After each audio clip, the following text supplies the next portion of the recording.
Lately, I was wondering what the most valuable thing in my crafting corner here is.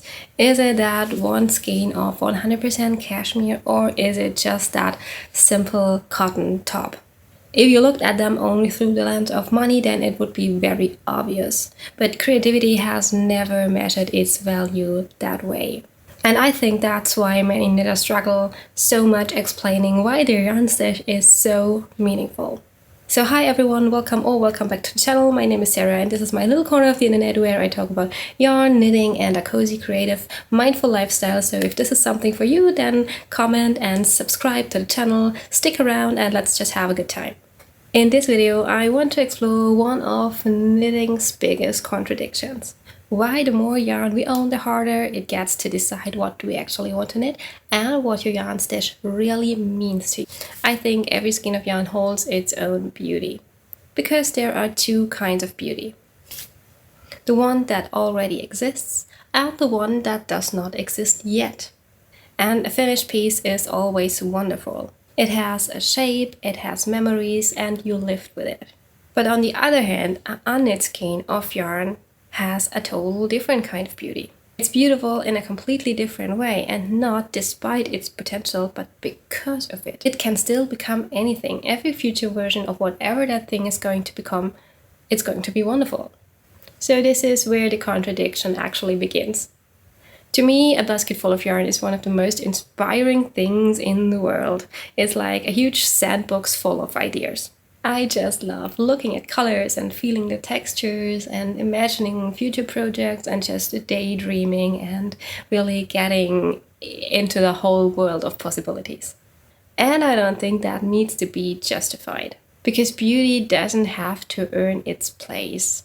We don't ask someone to justify owning paintings or ask if they finished all their books, or if someone just has nice flowers around in the house and put them in a vase, then they are just pretty, and we don't ask if there is any good reason to have it. It's just pretty and therefore beautiful and therefore to be cherished. So why do we feel like we need to justify beautiful yarn? Now, that same basket can become very overwhelming on the other hand. Not because there is too much yarn in our stash in terms of quantity, but because every possibility feels equally beautiful. Every of that opportunities could become your favorite sweater. Every color could be the right and perfect one, and every pattern could be the perfect match. And when every possibility feels precious, choosing one slightly feels like losing all the others. Now, creativity has always asked something very difficult from us. It asks us to choose, and not in a very efficient or optimized way to find the very best result. Because beauty that exists only in our imagination can only become real if we give one possibility the chance. The perfect project does not exist. It can't. Because perfection belongs to our imagination. Reality is different. Reality has mistakes. There are obstacles and there are things that go wrong. There is frogging, there is changing your mind halfway through, there is realizing the color is not a good fit, and you realize that your sleeves are too long, or your armhole is in a very awkward position, or you just lose interest in it. That's also possible. But reality has also something imagination can never have. It can be worn, it can be loved, and it can become part of your life. So that top probably contains less than 5 years worth of money. Probably more likely 3. But to me, it's one of the most valuable things I own. Because every stitch just reminds me of the beautiful afternoons that I've spent making it, and all the times that I've been wearing it, and I've been wearing it a lot. Every row reminds me that I kept going, and every mistake reminds me that I've been learning something along the way. And every time I wear it, I remember that I made it. And behind me there sits this one single skein of 100% cashmere, and it's worth so much more financially. But today it doesn't mean as much as this cotton top to me. Maybe one day it will, maybe it won't, and that's okay too. So before we assign meaning, these are just objects. This is fiber and cotton and wool and needles and metal And then we create some fabric, which is still an object. It's we who decide what they become. Not physically, but emotionally. Value is not something we discover. Value is something that we create.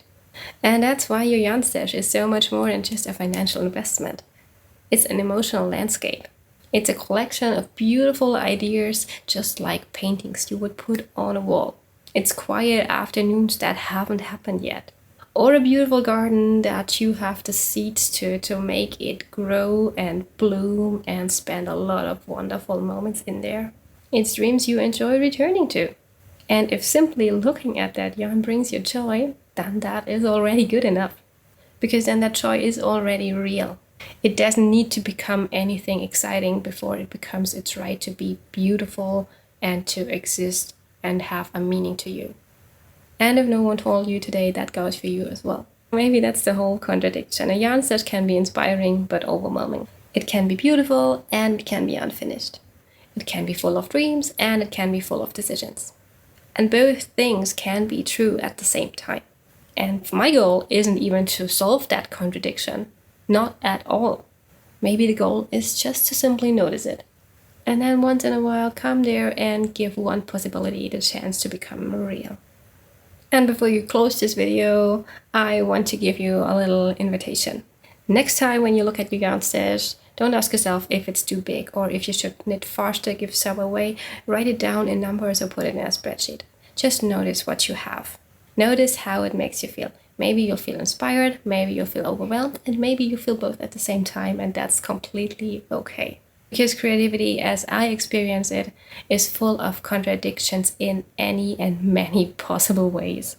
And the goal is, I say it again because I really want you to notice it and remember it and take it with you when you leave this video. The goal is not to solve it or bring it into like a perfect order. The goal is to notice and realize and recognize what you have and what you work with. And then ask you the quiet question of what gives this value.